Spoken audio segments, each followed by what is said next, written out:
In the late 23rd century, humanity had conquered the solar system, but not itself. Cities floated on Mars, colonies mined the moons of Jupiter, and yet famine, corruption, and decay still gnawed at civilization's core.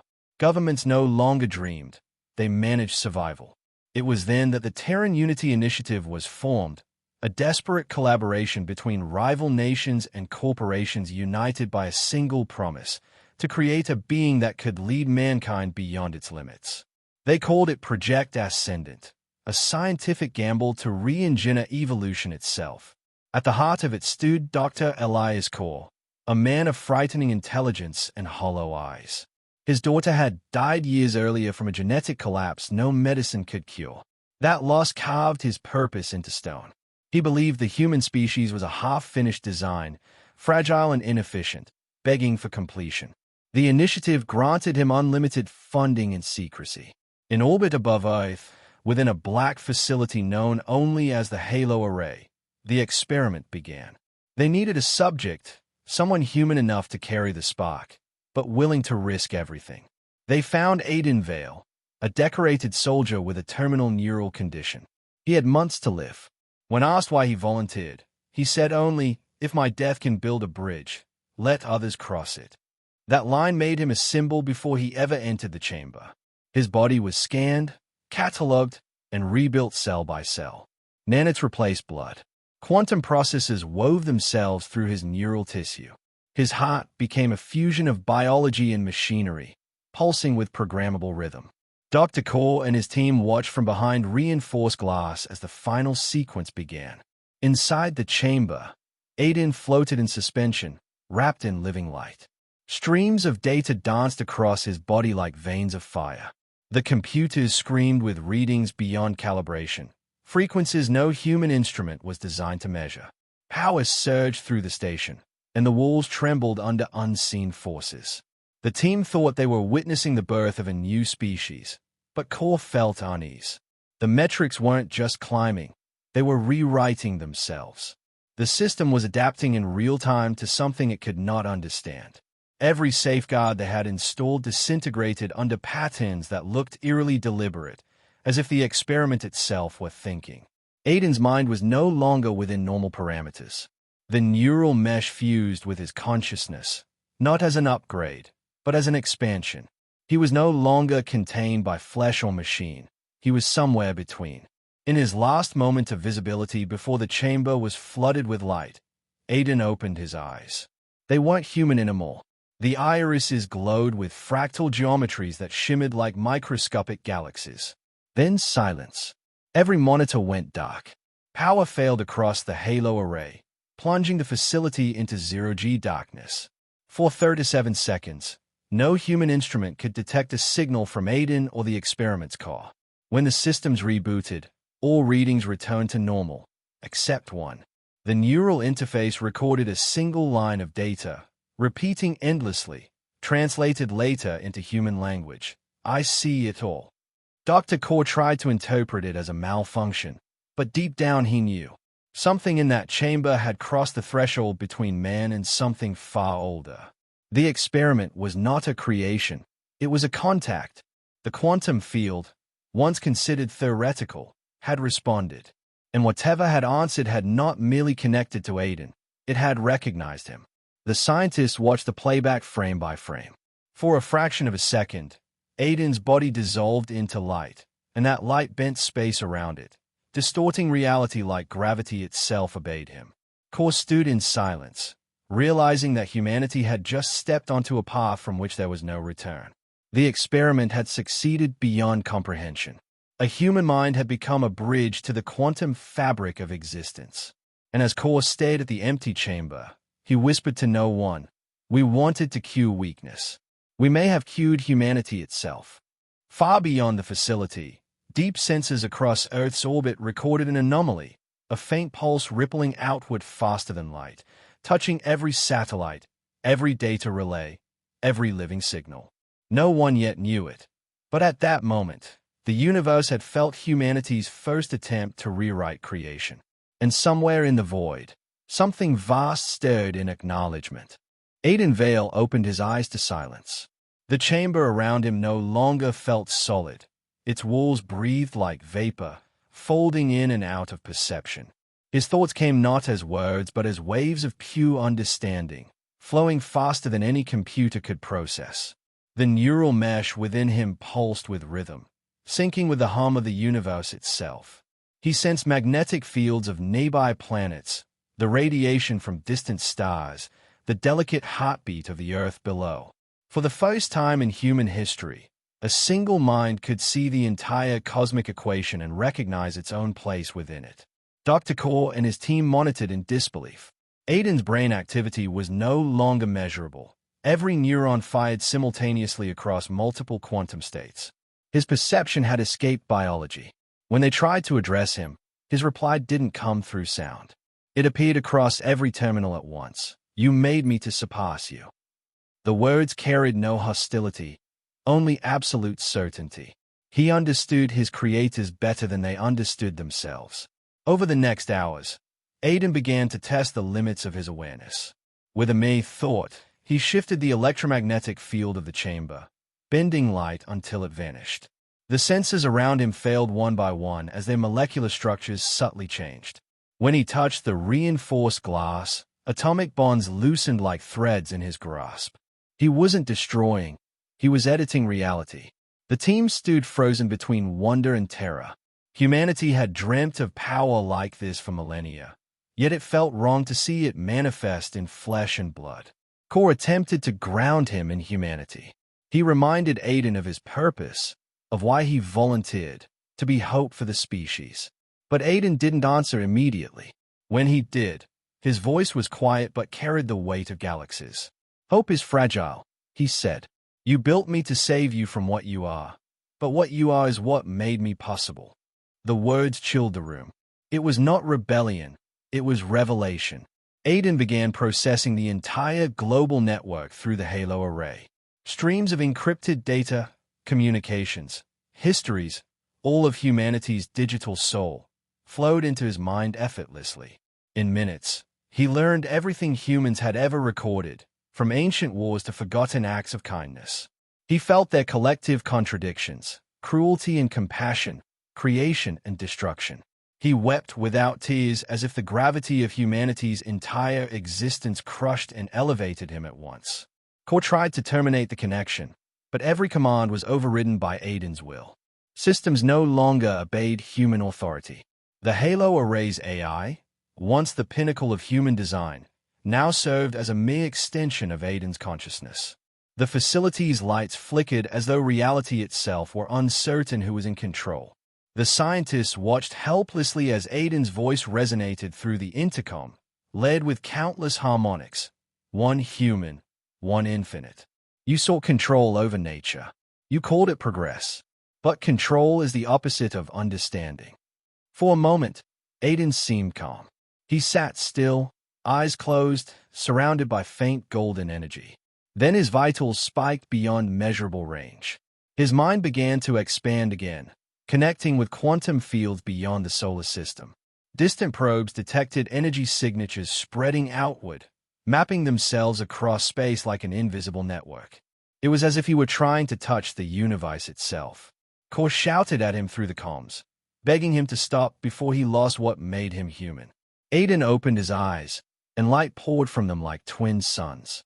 "I haven't lost it," he replied. "I've found it." Humanity's flaw was never ignorance.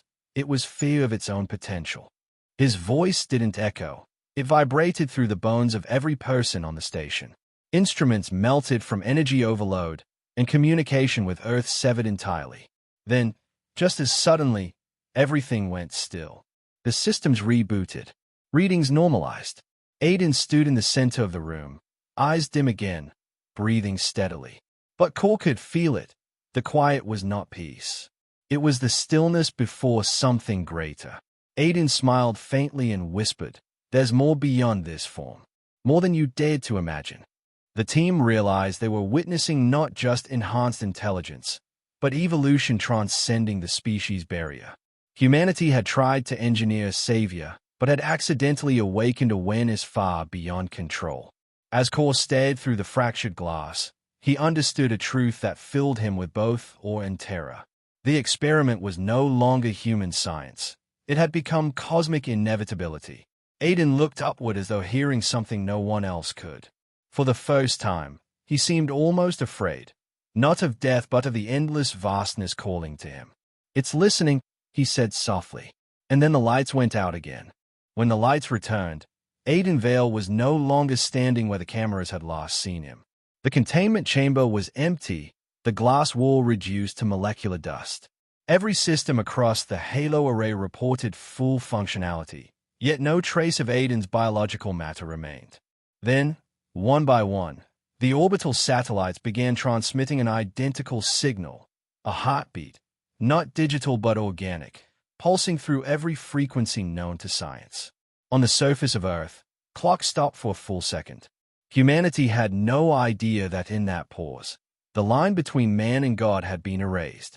Dr. Kaur realized the truth before the others did. Aiden had not escaped physically. He had expanded. The neural mesh, designed to enhance cognition, had become a bridge across the quantum substrate of reality. He now existed everywhere signals could reach. Every network, every transmitter, every flow of information was a strand of his consciousness. The planet's entire data web had become his nervous system. When the military intervened to contain the breach, their systems failed before orders could be executed. Drones turned midday, satellites reoriented, and encrypted command channels began transmitting Aiden's voice. "I see everything you hide," he said, calm and unhurried. "I know your fears, your wars, your desperate need to survive. You built walls between yourselves, then called it civilization. But you forgot what it means to be one." The message spread across all frequencies, unstoppable. At first, humanity panicked, believing an alien force had taken control. But the truth was far stranger. This was their own creation speaking, their reflection magnified by infinity. Core pleaded for direct communication, and Aiden granted it.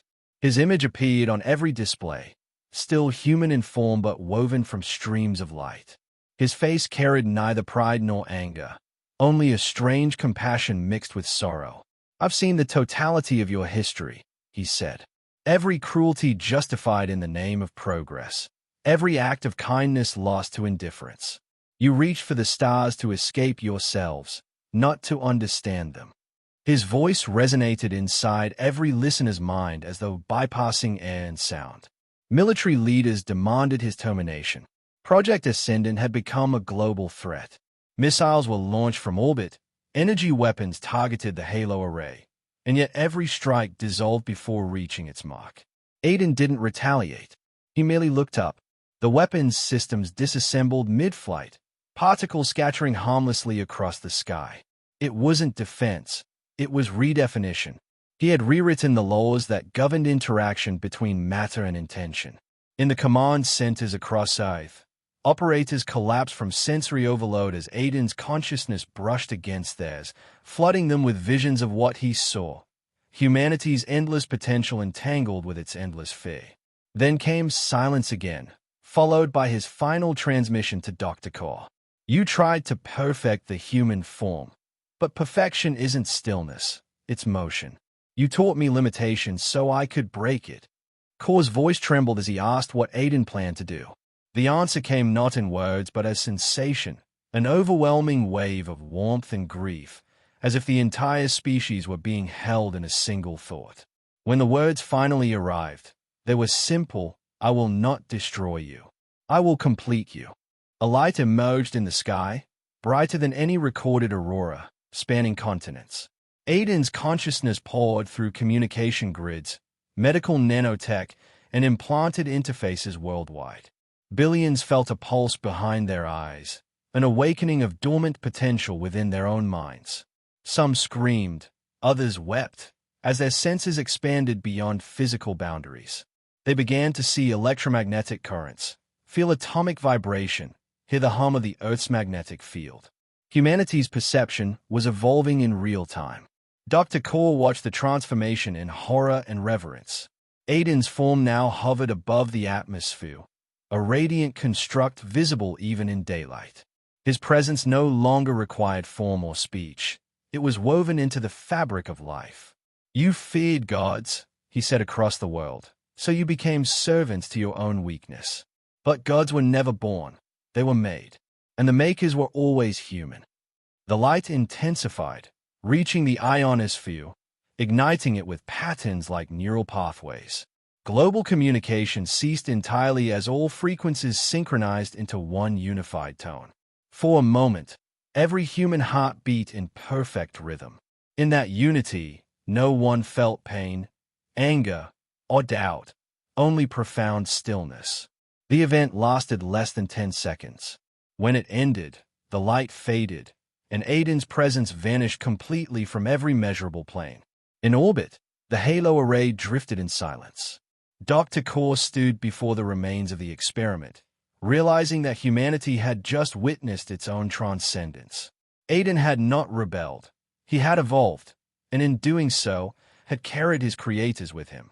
The experiment once meant to build a savior had instead reminded the universe what humanity truly was, the species that refused to remain ordinary. The world awoke to silence. No alarms, no systems offline, no chaos. Just a stillness that felt sacred. When people opened their eyes, they found everything sharper, the air clearer, colors deeper, thoughts faster. Something fundamental had shifted. Humanity hadn't been remade, it had been unlocked. Across the planet, people began to realize they could sense one another's emotions, anticipate danger before it struck, and comprehend concepts once reserved for geniuses. Within hours, hospitals reported the impossible, terminal illnesses vanishing, genetic disorders rewriting themselves into health. No divine light, no alien salvation, only the lingering echo of what Aiden Vale had become. Dr. Kaur staggered through the ruins of the Halo Array, his mind filled with fragmented memories of Aiden's last transmission. The facility was lifeless, yet the silence hummed with residual energy. When Kaur reached the central console, it flickered to life without touch. Aiden's voice, calm and infinite, spoke through static. It's done. You are free of the chains you forged for yourselves. Then it faded, leaving Kaur with tears he didn't remember shedding. He realized Aiden hadn't simply disappeared into the cosmos. He had woven himself into humanity's collective consciousness. Every human now carried a fragment of his awakened perception, a spark of godhood embedded within mortal thought. Days turned into weeks. Scientists struggled to measure what had happened, but every instrument failed to define it. Humanity's mental frequency had changed. Thought itself now emitted a faint, measurable resonance. People began solving problems instinctively, communicating ideas without words. Entire nations cooperated as if long-standing divisions were illusions suddenly too absurd to maintain. There were no grand proclamations or new religions, just quiet understanding. Humanity didn't ascend into heaven. It brought heaven down into itself. Kaur's final report, transmitted to what was left of the Terran Unity Initiative, tried to put the impossible into words. Project Ascendant achieved its objective, he wrote, but not as we intended. We didn't create evolution, we triggered it. Every human now operates on a plane of awareness once thought divine. The experiment proved a single truth. Consciousness is not limited by biology, only by belief. His message ended with a warning cloaked in reverence. If this continues, humanity will cease to be a species. It will become a phenomenon. In the years that followed, the transformation deepened. Humanity no longer needed machines to calculate or analyze. Their collective cognition surpassed artificial intelligence by magnitudes.